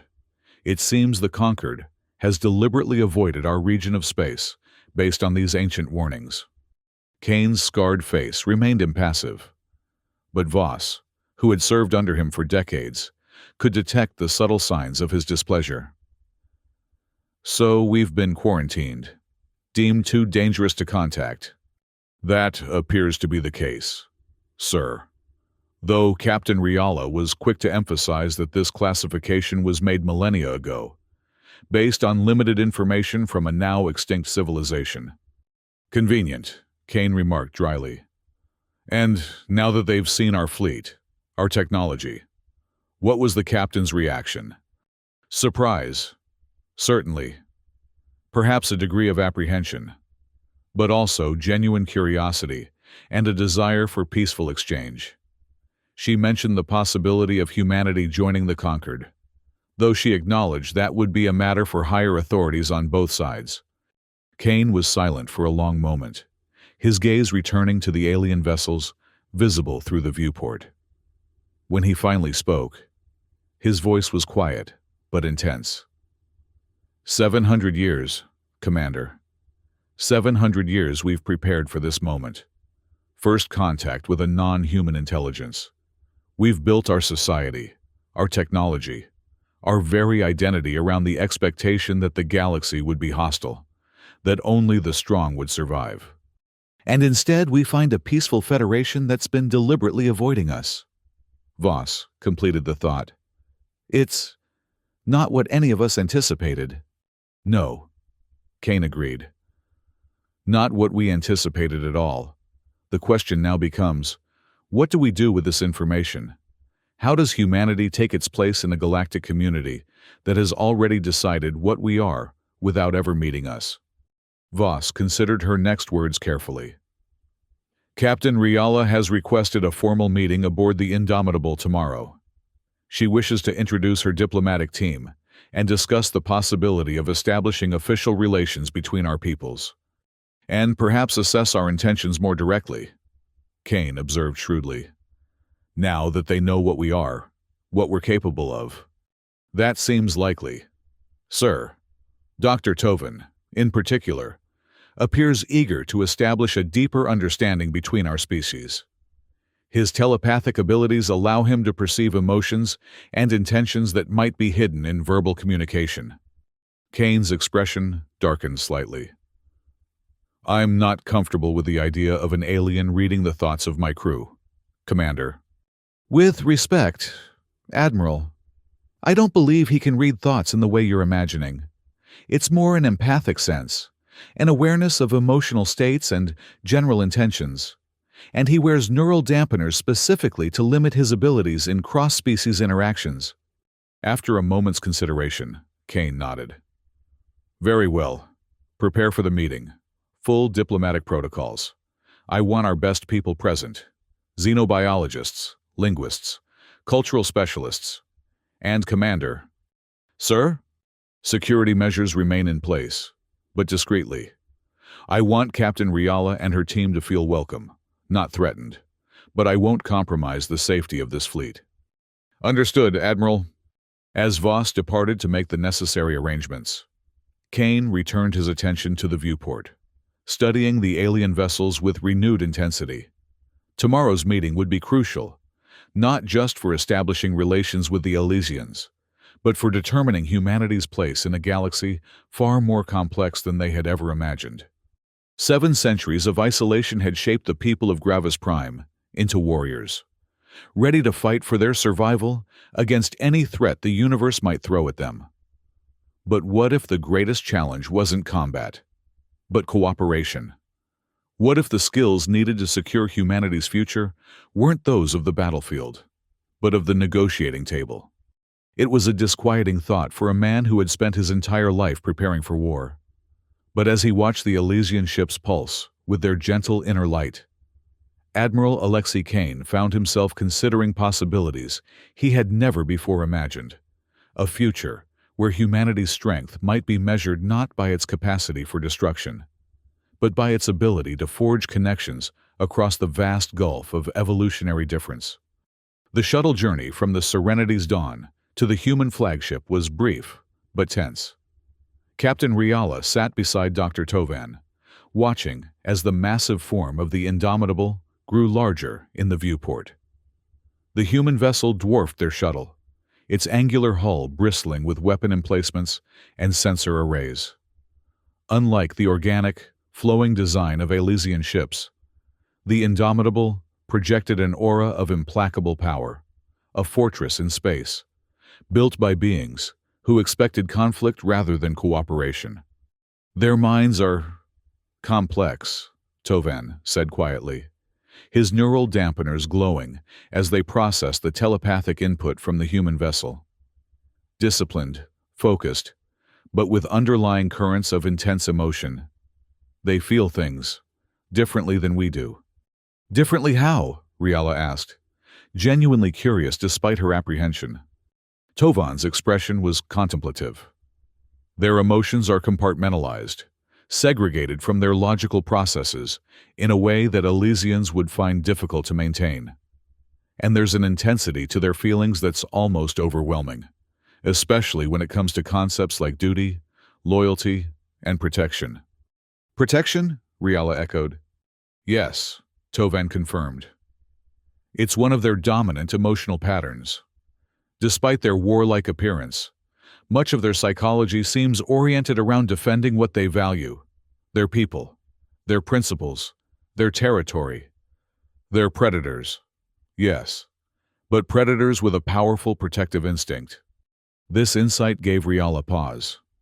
The ancient warnings about Deathworld species had emphasized their aggression, their tendency toward violence. But protection was a concept any Elysian could understand and respect. Perhaps there was more common ground between their peoples than either side had initially recognized. The shuttle slowed as it approached the Indomitables' massive docking bay. Through the viewport, Riala could see dozens of smaller craft arranged in precise formations, along with what appeared to be armed personnel standing at attention. A welcoming guard or a show of force? Perhaps both. Remember, she said to her small diplomatic team, we represent not just Elysia, but the galactic concord as well. Our actions here may determine humanity's first impression of interstellar society. If they don't already have an impression, remarked the cultural specialist, his skin patterns reflecting skepticism. Their fleet arrived in battle formation. Captain, whatever their stated intentions, they came prepared for conflict. Admiral Kane explained their reasoning, Riala countered, though she couldn't entirely dismiss the concern. Their history has taught them to over-prepare, rather than risk being vulnerable. Given what we now know of their evolutionary background, it's an understandable precaution. The shuttle settled onto the deck with a gentle thud, and the external sensors confirmed that the docking bay had been pressurized with an atmosphere matched to Elysian requirements, a thoughtful accommodation that Riala took as a positive sign. "Neural dampeners at maximum, Doctor?" she asked Tovan one final time. He nodded, adjusting the devices that limited his telepathic sensitivity. Calibrated specifically for human brain patterns, based on the data gathered during their visit to the Dawn. I'll receive only surface impressions, enough to detect deception or hostility, but not so much that I risk psychic overload. Satisfied. Riala led her team to the airlock. As the doors cycled open, they were greeted by the sight of Admiral Kane himself, standing at the head of a small reception committee. The human leader cut an imposing figure in his formal uniform, the scars on his face somehow enhanced rather than diminished by the ceremonial context. "Captain Riala," Kane greeted her, inclining his head in the same manner Commander Voss had used aboard the Serenity's Dawn. "Welcome aboard the Indomitable. I trust your journey was comfortable." "Admiral Kane," Riala responded, mirroring the gesture. "Thank you for your hospitality. The journey was brief and uneventful, though I admit your vessel is impressive in its scale." A slight smile, the first Riala had seen from the Admiral, briefly crossed Kane's features. "The Indomitable is our newest flagship, incorporating 7 centuries of technological development. But I suspect your people could teach us much about different approaches to space travel. Commander Voss has been quite enthusiastic about your bioorganic engineering." "It would be our pleasure to share knowledge," Riala replied, genuinely pleased by the Admiral's diplomatic tone. "Allow me to introduce my team. You've already met Dr. Tovan, our chief xenolinguist and contact specialist." Tovan stepped forward, his neural dampeners glowing softly as he inclined his head to Kane. "Admiral, thank you for agreeing to this meeting.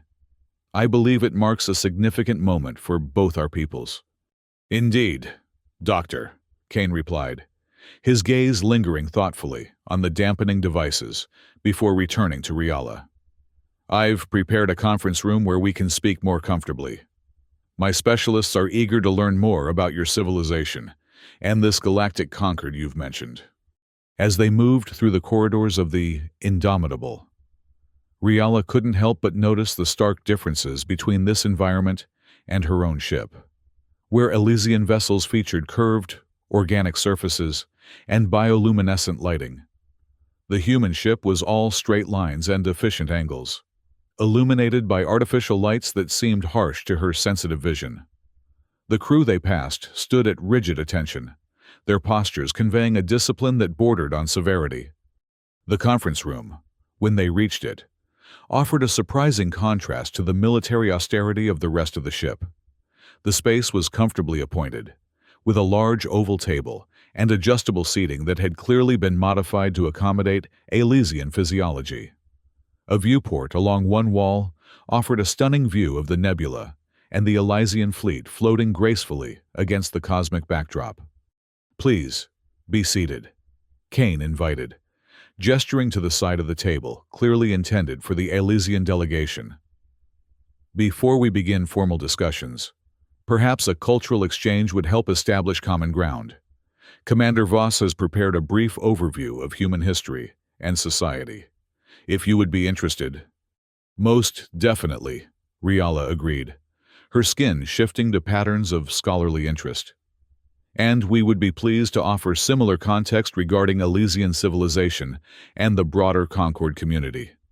As Voss activated a holographic display in the center of the table, beginning a carefully curated presentation on human development from ancient Earth to the settlement of Gravis Prime, Riala noticed Dr. Tovan shifting uncomfortably beside her. His dampeners were glowing more intensely than usual, suggesting he was receiving stronger telepathic impressions than anticipated. "Doctor," she inquired softly, while the humans were focused on their presentation, "is everything all right?" "There's something," Tovan whispered back, his voice strained. "An undercurrent I can't quite identify. Not hostility, exactly, but intensity, particularly from Admiral Kane. His surface thoughts match his words, but beneath them—" "Can you be more specific?" Riala pressed, concerned. Tovan shook his head slightly. "It's like listening to music where certain notes are just out of hearing range. I sense their absence more than their presence. The dampeners are functioning as designed, but human minds are more complex than our simulations predicted." Before Riala could respond, Commander Voss's presentation reached a significant point: the cataclysm that had forced humanity to flee Earth. The holographic display showed a planet racked by environmental collapse and conflict, with desperate colony ships launching toward the stars. "The exact nature of the cataclysm remains debated among our historians," Voss explained, her tone professionally neutral despite the grim imagery. "Records from that period are fragmentary. What we know with certainty is that a combination of environmental factors and human conflict rendered Earth uninhabitable for our species. The colony ships scattered in different directions, maintaining communication initially, but gradually losing contact as distance and time took their toll. Gravis Prime was not our ancestors' first choice," Kane added, his deep voice drawing all attention. "It's a high-gravity world with extreme climate variations and significant tectonic activity. But it was habitable, barely, and the colony ship systems were failing. They landed out of necessity rather than preference. The harsh conditions shaped our development," Voss continued. "Each generation adapted, both culturally and genetically, to the challenges of our new home, where Earth humans had begun to rely on technology to buffer them from environmental pressures. Gravis Prime forced a return to biological adaptation. We became stronger, more resilient, more focused on collective survival, and more militaristic," observed the Elysian cultural specialist, his skin patterns shifting to indicate academic interest rather than judgment. Kane's expression remained neutral, but Riala noticed a subtle tensing of his posture. "We prefer the term prepared," he replied evenly. "Gravis Prime taught humanity that survival cannot be taken for granted. The defensive capabilities you've observed are the product of that lesson. A lesson we Elysians have been fortunate enough to avoid," Riala acknowledged diplomatically. "Our homeworld has been kind to us. Stable climate, abundant resources, few natural predators. Our challenges have been primarily intellectual rather than physical, which may explain why your ships were so vulnerable to the energy being you encountered," Kane observed. "Your evolution hasn't prepared you for hostile contact." There was no overt accusation in his tone, but Riala felt a flicker of discomfort nonetheless. Was he suggesting the Elysians were naive, unprepared for the realities of the galaxy? Before she could formulate a response, Dr. Tovan spoke up. "Different evolutionary paths lead to different strengths. Admiral," he said, his voice calm despite the increased glow of his neural dampeners. "The Elysian capacity for empathic connection and biological integration has allowed us to create technologies that work in harmony with natural systems, rather than opposition to them. Our ships may appear vulnerable by human standards, but they possess remarkable resilience and adaptability." Kane inclined his head slightly, acknowledging the point. "Of course, Doctor. I meant no disrespect. Indeed. Our engineering teams have been impressed by the self-repair capabilities of your vessels. There's much our peoples could learn from each other if formal relations were established. The conversation continued in this vein for some time, with both delegations exchanging information about their respective societies. The Aelysians explained the structure of the Galactic Concord, its principles of peaceful coexistence and scientific exchange, while the humans described their careful expansion through nearby star systems and their development of advanced defensive technologies. Throughout the discussion, Riala remained acutely aware of the underlying tensions, the fundamental differences in perspective that separated a species evolved for cooperation from one evolved for survival under harsh conditions. Yet, she also noted genuine interest from both sides, a willingness to bridge the gap of understanding that gave her hope for successful relations. Finally, as the formal presentations concluded, Admiral Kane addressed the question that had been implicit throughout their exchange. Captain Riala, based on what you've shared about the Galactic Concord, do you believe humanity would be welcome within this interstellar community, given our classification as a Deathworld species? The directness of the question took Riala by surprise, though perhaps it shouldn't have. From what she had observed, humans preferred clarity over diplomatic ambiguity, another adaptation to their challenging environment, where miscommunication could prove fatal. Admiral, she began carefully, the classification you mentioned was made by a civilization that vanished long before my people joined the Concord. It has influenced policy, yes, but policy can change with new information. Your response to our distress call, despite the miscommunication that led to it, demonstrates qualities the Concord values: willingness to aid others, respect for different life forms, peaceful intentions despite military capability. But, Kane prompted, clearly sensing her hesitation. But, integration would require adjustment on both sides, Riala acknowledged. The Concord operates on principles of consensus and minimal military presence. The scale and nature of your fleet would be concerning to many member species, at least initially. Kane's expression remained neutral, but Riala noticed his hands tightening slightly, where they rested on the table. You're suggesting we would need to disarm? To make ourselves vulnerable in order to be accepted? Not disarm, Riala clarified quickly. But perhaps reconsider the role of military force in your interstellar relations. The Concord maintains peacekeeping vessels, of course, but their purpose is protection rather than projection of power. A subtle distinction, Kane observed dryly. One that becomes meaningful only when all parties share the same definition of peace.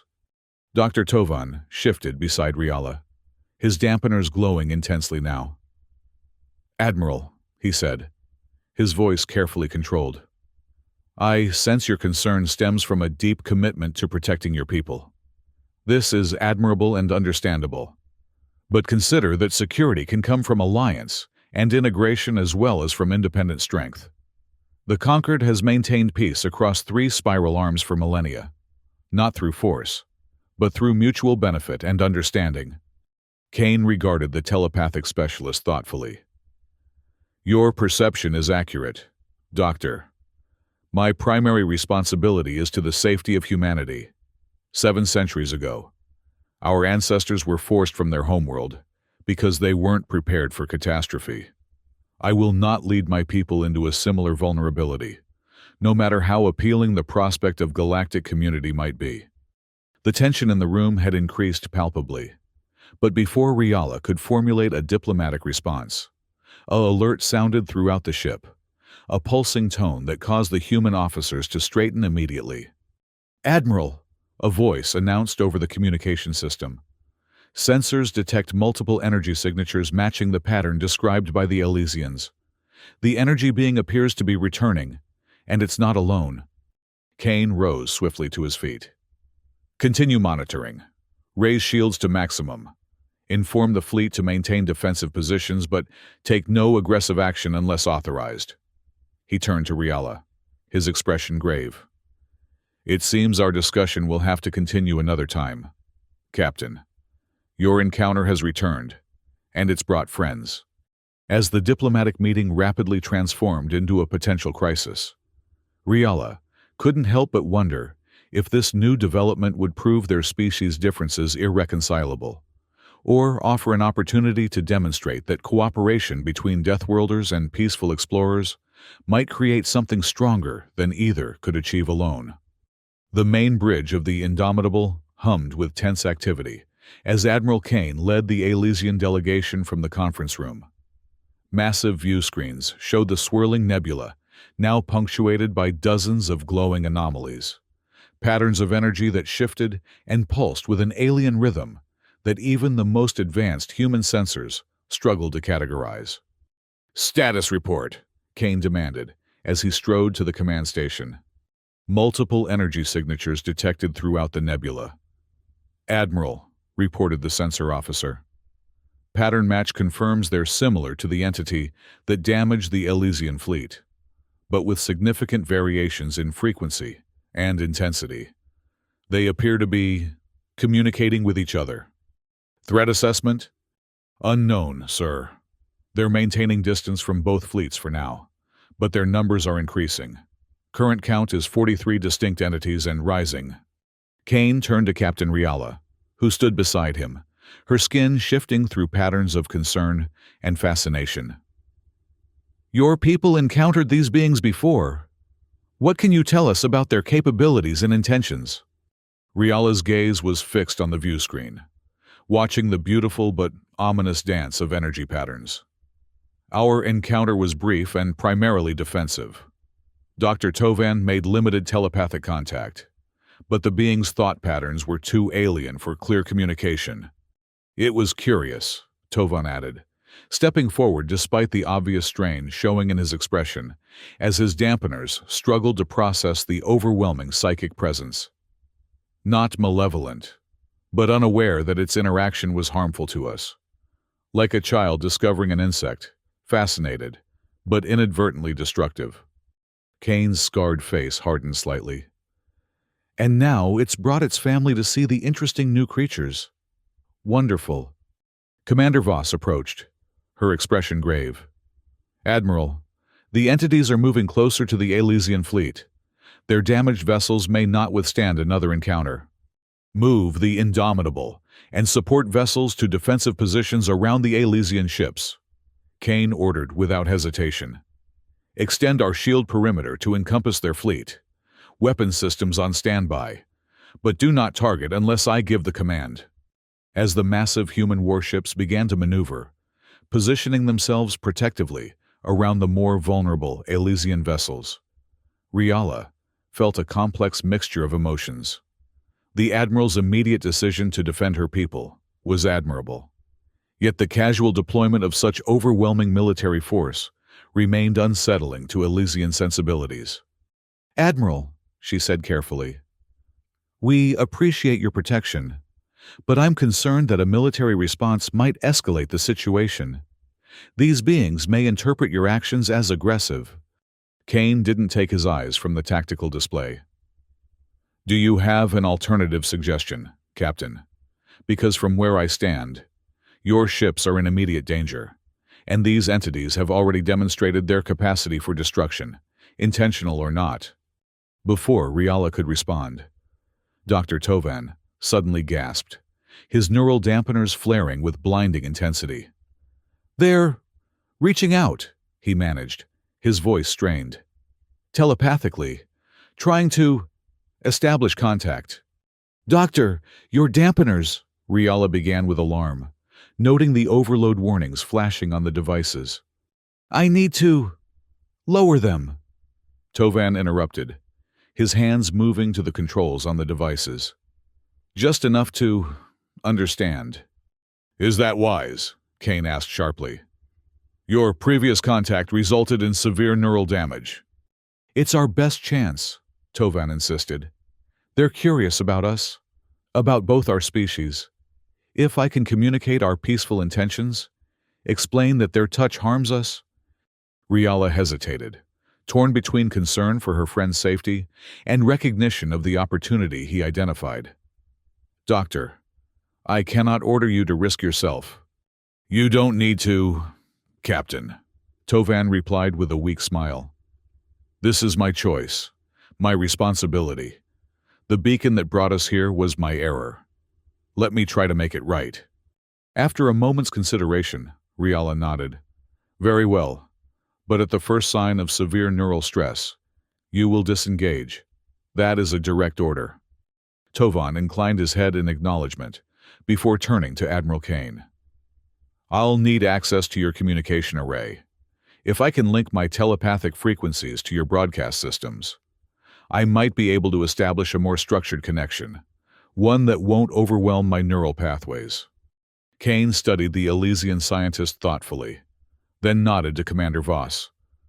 "Make it happen, Commander. But be prepared to sever the connection instantly if anything goes wrong." As Voss led Tovan to the communication station, the energy beings continued their approach, their patterns growing more complex and synchronized. On the tactical display, the human fleet had completed its defensive formation around the Elysian vessels, a barrier of advanced technology and military precision standing between the vulnerable bioships and the approaching entities. "They're communicating with each other," observed the sensor officer. "Energy patterns show increasingly complex synchronization. Whatever they're doing, they're coordinating it." "Shields at maximum," Kane ordered. "All vessels maintain position." At the communication station, Tovan had been integrated into the Indomitable's systems, his neural dampeners carefully calibrated to allow limited telepathic projection while still protecting his mind from overwhelming feedback. Commander Voss stood beside him, monitoring his vital signs with evident concern. "Ready, Doctor?" she asked quietly. Tovan nodded, his expression one of intense concentration. "Initiating contact now." As he activated the integrated system, the effect was immediate and dramatic. The view screen showed the energy beings pausing in their approach, their patterns shifting from synchronous movement to what appeared to be a response formation, concentric rings of light pulsing in rhythm with Tovan's telepathic broadcast. "They're responding," Tovan announced, his voice taking on that distant quality Riala recognized from previous telepathic communications. "They recognize me from before. They're curious, confused. They don't understand why their presence causes harm." "Can you explain our physical nature to them?" Riala asked. "Help them understand the concept of damage?" Tovan's brow furrowed with concentration. "I'm trying. It's like explaining color to a being that perceives only sound. Their frame of reference is so different, but they're making an effort to understand. They're intelligent, deeply so, just in a way completely alien to our experience." The energy beings had now formed a semicircular pattern facing the combined fleet, their movements slower and more deliberate. The tactical display showed their energy emissions decreasing slightly, as if they were consciously reducing their impact on the ship's systems. "They're adapting," Tovan observed with surprise. "Learning to modulate their presence to minimize harm. They're apologetic, I think.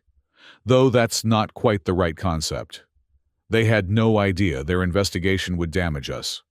"Ask them what they want," Kane suggested, his tactical mind focusing on the essential question. "Why they've approached our fleets in such numbers." Tovan's expression shifted as he relayed the question telepathically. "They're curious about the connection between our two species. They sense the distress call and its response. They perceive two very different types of consciousness coming together, and it intrigued them. They've existed in this nebula for millennia, rarely encountering other intelligent life.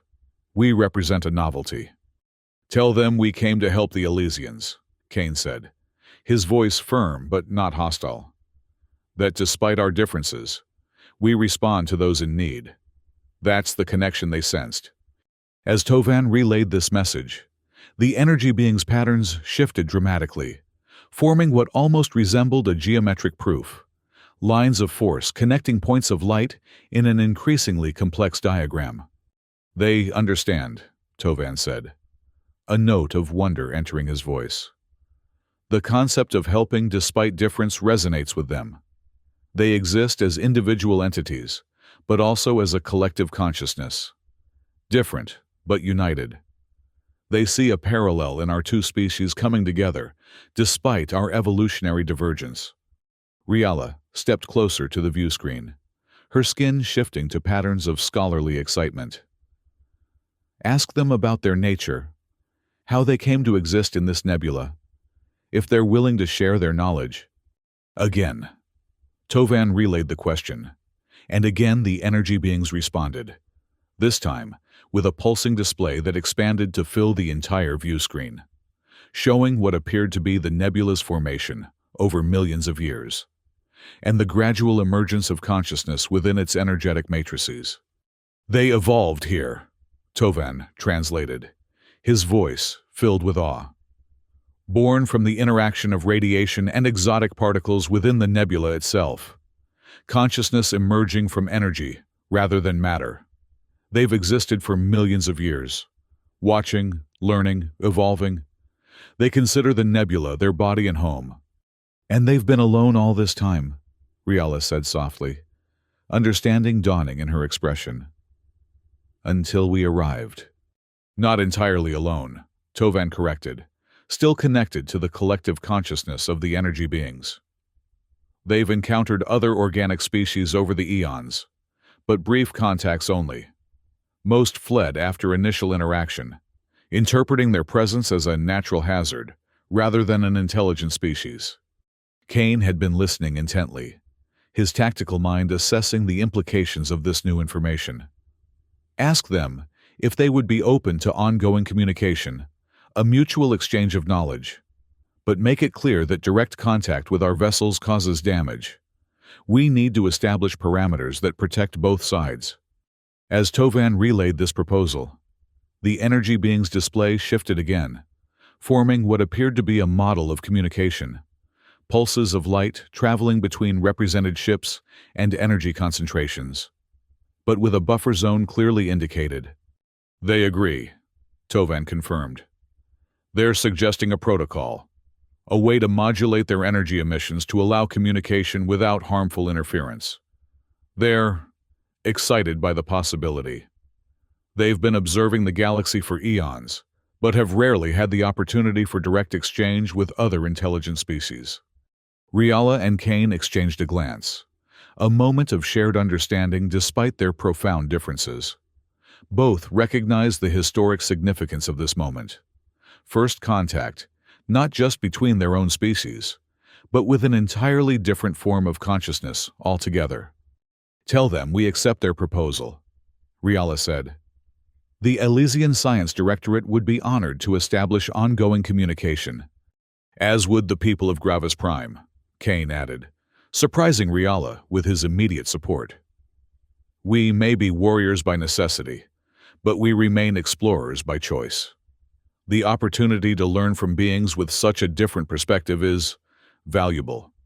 As Tovan relayed their acceptance, the energy beings began a new pattern, what almost resembled a celebration, with intricate whirls of light spiraling outward in a display of breathtaking beauty.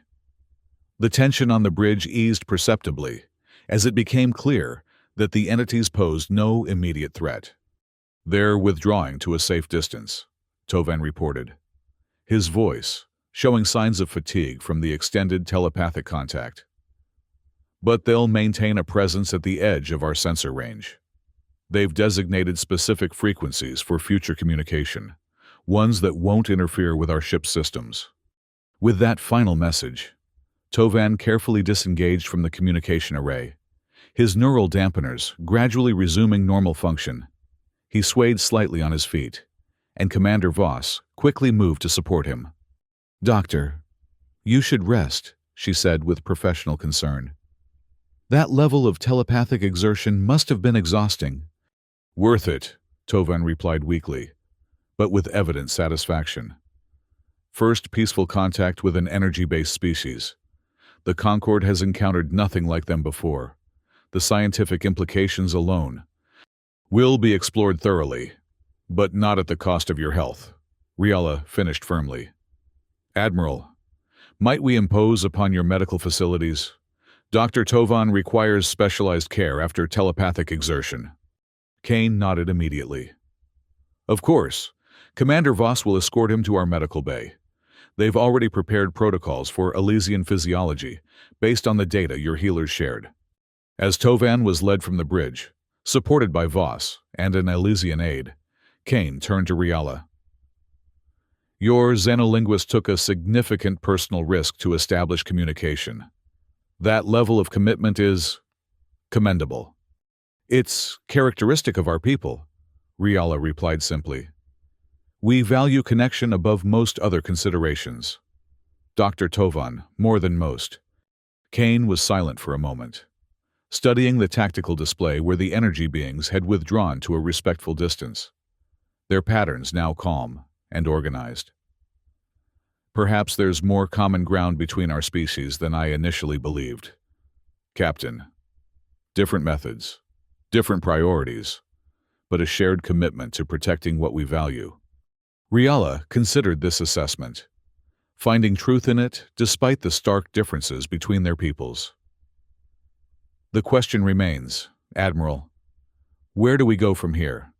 This accidental encounter has brought three vastly different forms of intelligence together. What do we make of this opportunity?" Kane's scarred features softened slightly. Not quite a smile, but a lessening of the hard military discipline that had defined his demeanor until now.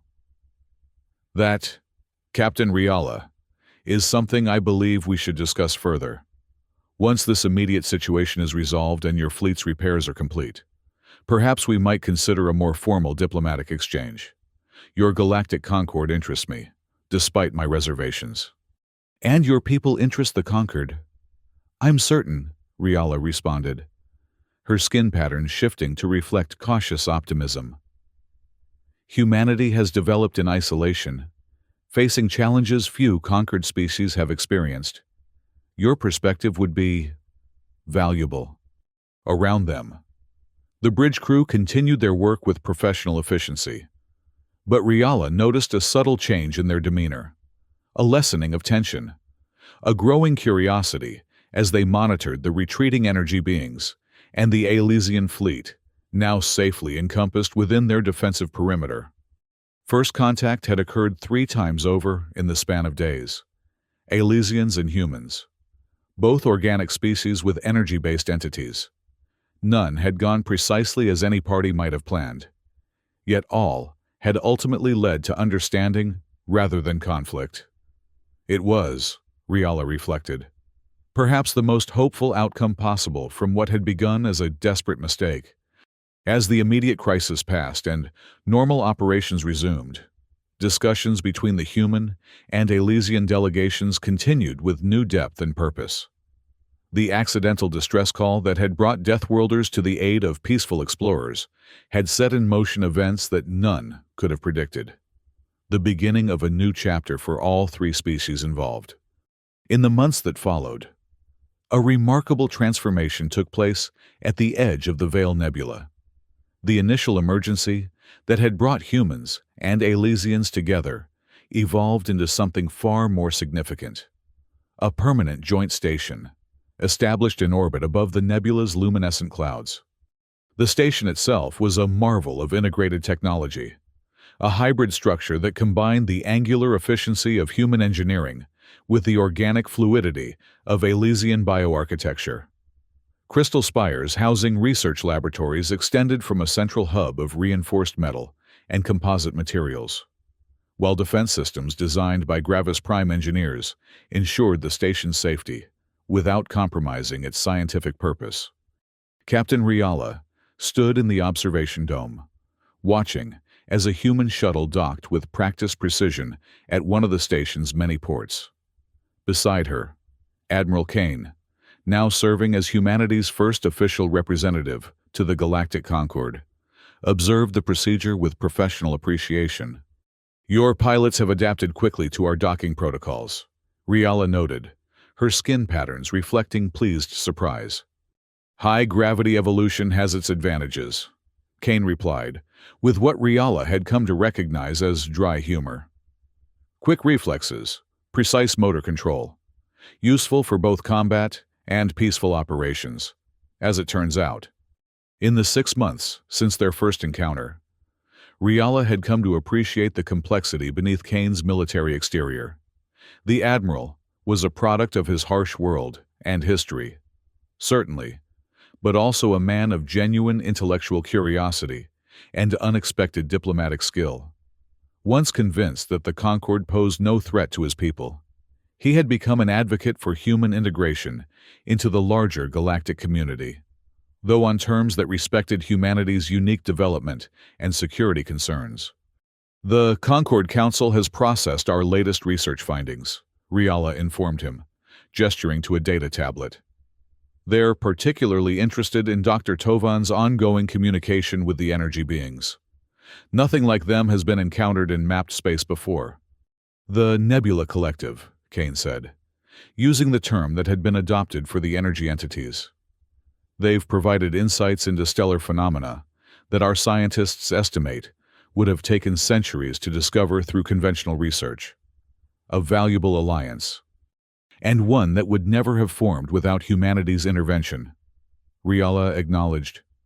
If your fleet hadn't responded to our distress call, if Dr. Tovan hadn't been able to use your communication array to establish stable contact.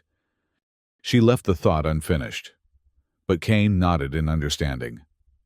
The unexpected convergence of 3 vastly different forms of intelligence had created opportunities none could have achieved alone.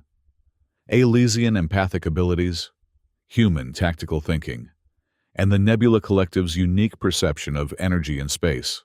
Together, they formed a powerful synergy. The first Concord delegation arrives next week, Kane noted, changing the subject. How do you think they'll react to Gravis Prime's defense capabilities? Our military presence is still substantial, despite the diplomatic progress. Riala considered the question carefully. Relations between humans and the broader Concord remain delicate, with many member species still harboring reservations about integrating a Deathworld civilization with such advanced military technology. The compromise that had been reached, allowing humans to maintain their defensive capabilities while agreeing to protocols governing their use, had been controversial on both sides. There will be concerns, she admitted. But the research station speaks for itself. Humans protecting Elysian scientists, both species working together to communicate with the Nebula Collective. It's a powerful demonstration of what cooperation can achieve. Kane's expression remained thoughtful as he watched a team of human and Elysian engineers working together on an external repair, their environmental suits designed to accommodate their different physiologies. A year ago, my people believed we were alone in the galaxy, or at least that any contact with alien intelligence would inevitably lead to conflict. Now, we're discussing membership in an interstellar alliance of 30 species. And my people believed that Deathworlders were best avoided entirely, Riala countered, with a ripple of amusement in her skin patterns. That species evolved under extreme conditions would be too aggressive, too dangerous for peaceful coexistence. We were both wrong, in our different ways. A rare smile crossed Kane's scarred features. Not entirely wrong. Perhaps humans are dangerous. Our history and evolution have made us so. But danger can be directed toward protection as easily as aggression. Your people taught us that. And you taught us that preparedness is not the same as hostility, Riala acknowledged. The defensive systems your engineers installed throughout our fleet have already proven their value against spatial anomalies that would once have caused significant damage. Their conversation was interrupted as the observation dome's entrance slid open, admitting Dr. Tovan and Commander Voss. Both showed signs of the intense work they'd been engaged in, Tovan's neural dampeners glowing with recent activity. Voss's normally immaculate uniform slightly rumpled from extended duty. Captain, Admiral, Voss greeted them formally. "We've completed the latest communication session with the Nebula Collective. They've provided new data on the energy patterns at the nebula's core, patterns that might explain the surge that damaged the Elysian fleet originally. And more importantly," Tovan added, his voice animated despite his evident fatigue, "they've agreed to send a representative to the Concord Council meeting, a focused energy projection that can maintain stable form outside the nebula for limited periods." Kane raised an eyebrow in surprise. "I wasn't aware they could exist beyond their native environment." "Neither were they. Until recently," Tovan explained. "Our combined research, Elysian biofield technology, and human containment systems created the possibility. They're eager to experience direct communication with the conquered delegation." Riala's skin patterns shifted to reflect deep satisfaction. 3 forms of intelligence, meeting in peaceful exchange. When I activated that emergency beacon 6 months ago, I could never have imagined this outcome. The most significant discoveries often begin with accidents. Voss observed philosophically. The key is how we respond to the unexpected. As the 4 of them continued discussing the preparations for the upcoming Concord delegation, Riala found herself reflecting on the remarkable journey that had brought them to this moment. A mistaken distress call, sent on an ancient frequency, a massive fleet of warships, arriving not for conquest, but for rescue. And now, a new chapter in galactic history, one where Deathworlders and peaceful explorers found strength in their differences rather than conflict. The legend of the accidental SOS would be told and retold throughout the Concord for generations to come. A reminder that even the most profound misunderstandings could, with patience and goodwill, lead to the most unexpected and valuable connections. Outside the observation dome, the Veil Nebula continued its eternal dance of light and energy, home to the collective that had unwittingly brought these disparate species together. And within the joint station, humans and Elysians worked side by side, their distinct evolutionary paths converging in a shared future that neither could have achieved alone. It was, Riala thought as she watched Admiral Kane discussing defense protocols with Tovan and Voss, perhaps the most hopeful mistake in the history of interstellar relations. From a signal sent in desperation had emerged not conflict, but connection, proof that even beings from worlds as different as Elysia and Gravis Prime could find common purpose among the stars.